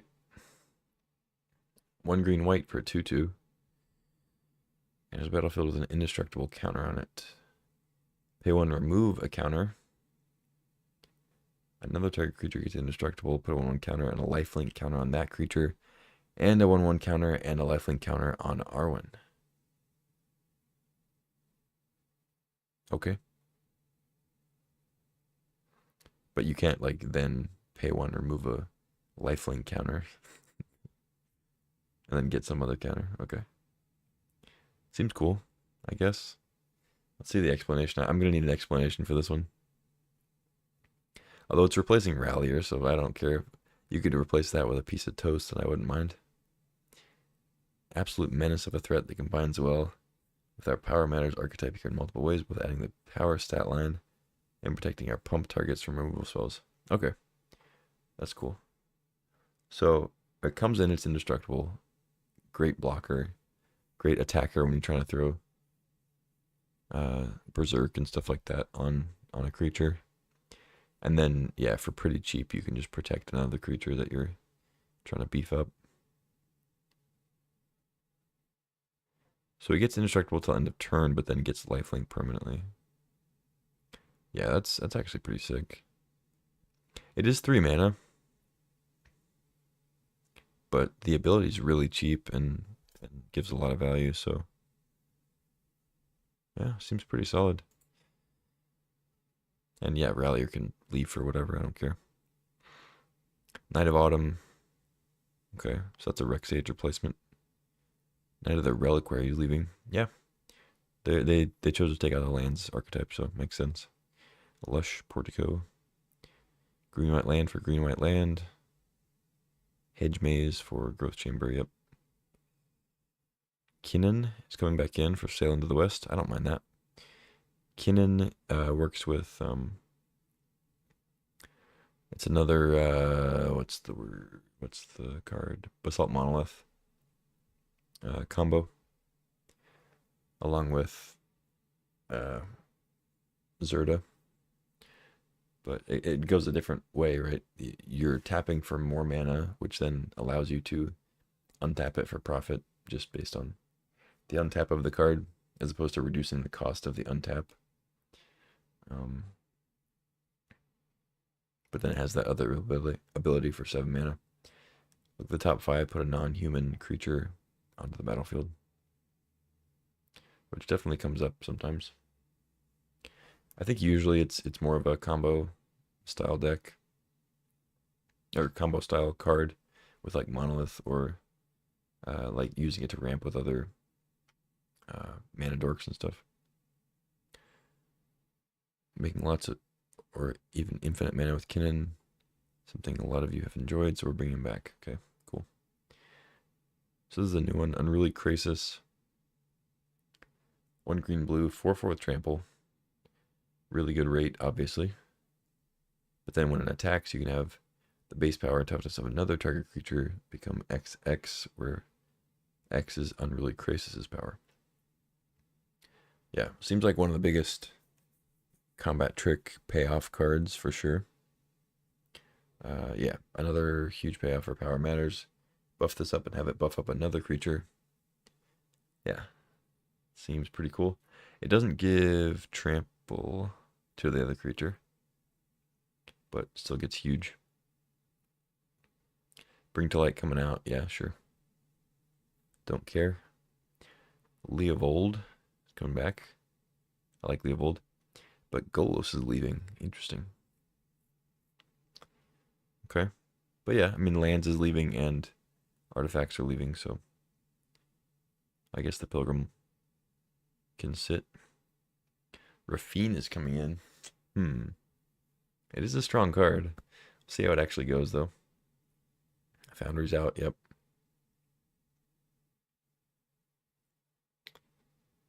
Oh, I didn't even think, of course, the madness stuff is going to be pretty sick with Raffine. Soul Cauldron, really good card. Seen play in Modern. Yawgmoth and whatnot. Seems like they've mentioned several times that they put certain cards in for the Soul Cauldron. There's already been several that work with it, of course.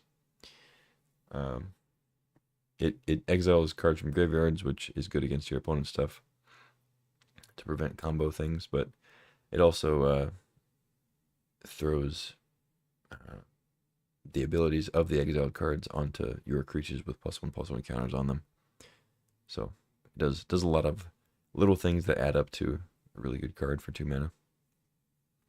Cutting Unlicensed Hearse just makes sense. It's kind of a similar card. It's better at exiling things from graveyards, but it's not as good at getting value. So Bring in Altar of Dementia. That's interesting. Huh.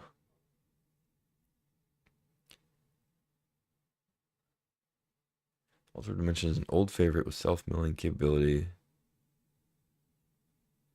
It's extra useful in this iteration, but it's also a win condition with Hogak and a full yard. Cast, sack targeting your opponent, repeat until they have an empty library waiting for them on their draw step. Yeah, that's definitely a card. Emrakul, the Promised End, coming back for a triplicate Titan. Yeah. I mean, at this point, are they just like cutting Tinker? Like, what's the point of having Tinker in the cube if all of these are gone? There's like Coveted Jewel, Mer Battlesphere, Portal to Phyrexia.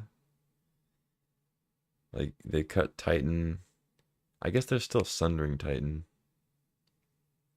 I think. But like the biggest payoffs, they've cut a couple of them. Yeah, I mean it's still good, I guess. Still got Blightsteel, Battlesphere, Jewel, Sundering Titan, sure. All right, they're cutting Talisman of Indulgence. We've kept around the additional cycle of fixing with the Surveil duels. We don't need the Rakdos specific fixing here. Instead, we're going with a Mind Stone that any deck can cash in for a card on the line. What? We've kept around the additional cycle of fixing with the Surveil duels. We don't need the Rakdos specific fixing here.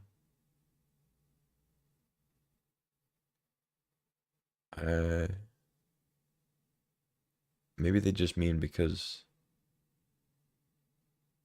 a lot of the, I don't know, maybe they also are trying to hedge against Jund being too good with these archetypes. I don't know. Because like they're keeping all the other talismans in. So like I wonder why they chose the red black one specifically. Because like this is the end of the list here. They're not taking out the other talismans. I don't know. Seems odd. I kind of would have liked a better explanation there. But I like Mind Stone. Mind Stone's cool. Oh, and I skipped over Hollow One. Hollow One's another big discard payoff. If you discard enough cards, you can play for free. Or if you just discard 2, you can play for 1 mana. Pretty good, like I said earlier, with cards like Anger. Give it haste. Play with Vengevine. Basically build a singleton version of the modern deck.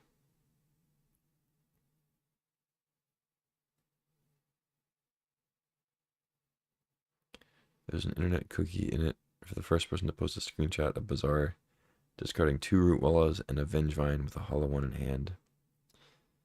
Yep. That's definitely potential play. That's pretty sick. But yeah, I think Hollow One would be cool. As long as the madness like discard archetype is good enough, which I think it will be. They definitely are pushing enough cards into it that it kind of like has to be good.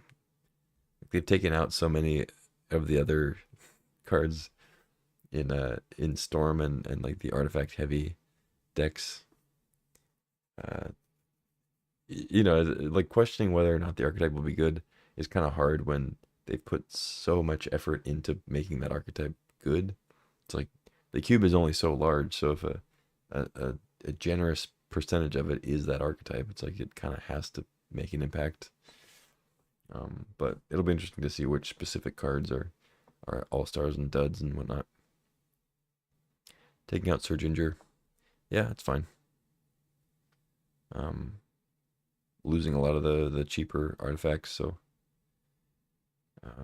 even though it's still good as just a 2 mana 3/1, they can get a little bit of value in the aggro decks kind of a Porcelain Legionnaire type threat.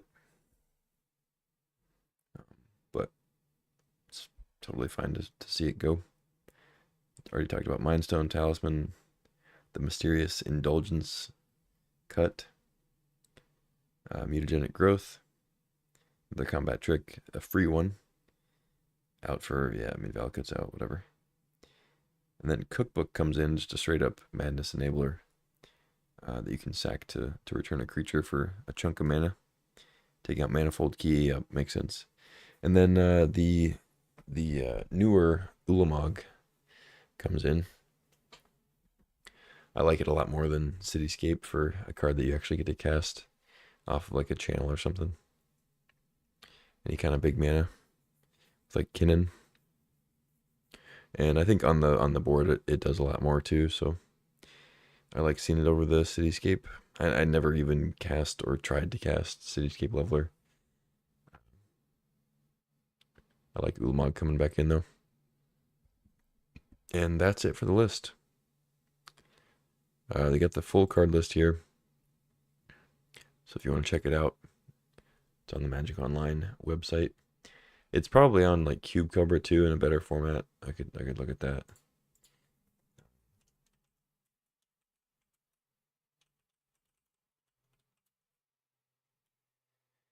Let's see.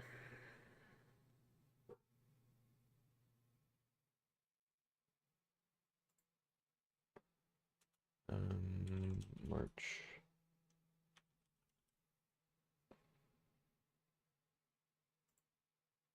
See if somebody's already posted it. Vintage Cube March 2024. This isn't like.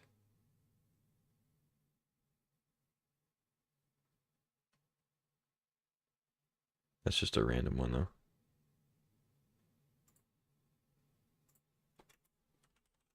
Oh.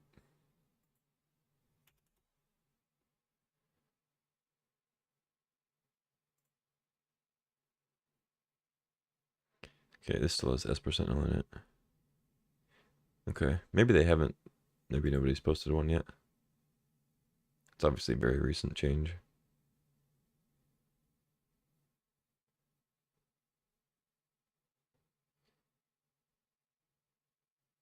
Okay, whatever. That's fine. This is still a fine way to look at it, but cube cover, I think you can sort it a little bit better if you want to look at specific stuff. But this still shows all the cards. All the classics are still there, you know. Cryptic, Counterspell, Narset. Got Damnation, whatever. Dark Confidant still in. The old Bat. Reanimate. Bombardiers is cool. Bone Crusher. Firebolt, Fire Blast. Yeah. All the classics still in there. Some cool changes though. I mean, nothing I'm like. I mean, it would be pretty hard to make me upset about a vintage cube change, but not really anything I disagree strongly about because the vast majority of it is just an archetype switch, which is totally up to them. We're gonna see how it goes.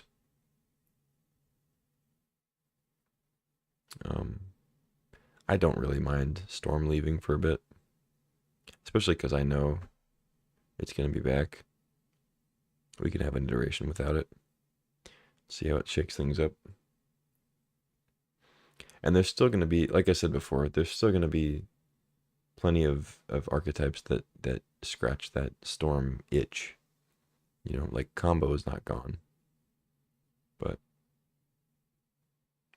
the High Tide Turnabout Yogg-Will type of Storm is gone.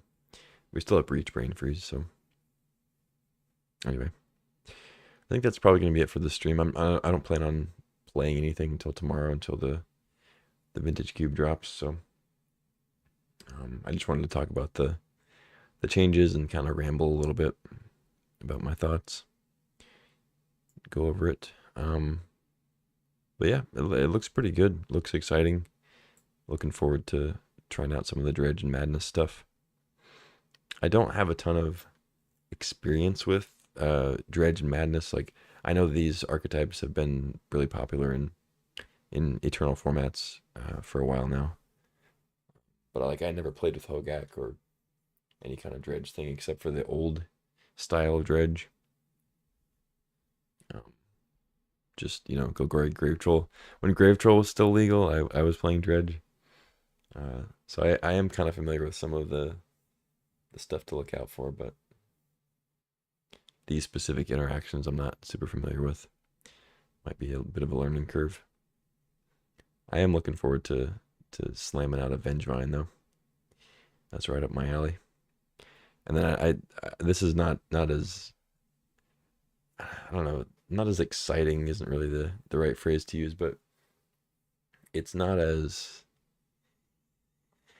uh it like interesting, I guess, or basically Blue White Flash is gonna be fun to play.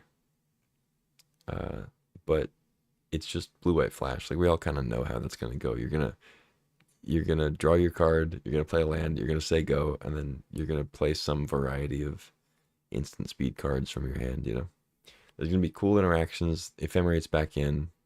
It's gonna be neat, but the Madness dredge stuff definitely has way more potential for like busted plays and uh, lines of play that are intricate and kind of hard to pull off, or maybe you make mistakes along the way, learn from different patterns that you've played and it hasn't worked out, different stuff like that. A lot more potential for just kind of crazy flip of the coin type plays. Yeah, and Bazaar and Survival are gonna be huge with that. But yeah, that's it for the stream, I think. Looking forward to playing tomorrow. I'm definitely gonna try to rattle off several drafts of all these strategies. I mean, I like all of them. Dredge, Madness, Flash, Power Matters. Looks really good. Can't wait to get blown out by a Berserk. Yeah, that's it for this one. Thanks for watching, hanging out in the stream. If you're watching the VOD, appreciate you checking out the replay. And I hope you're excited for more Vintage Cube. I think this next iteration goes for like 3 weeks. I'm pretty sure. We're not getting the big like 5-week thing we got over the holidays. But I think that's probably for the best. You get a good run on it and then give them time to make some changes and keep it fresh. But I think I'll be streaming some amount of Cube. I'll probably stream some leagues and then do some of the 64-player tournaments off stream and record those and then post those to the channel. But I'll try to stream some leagues here and there between tournaments. Anyway, that's it. Thanks for hanging out. I'll catch you later.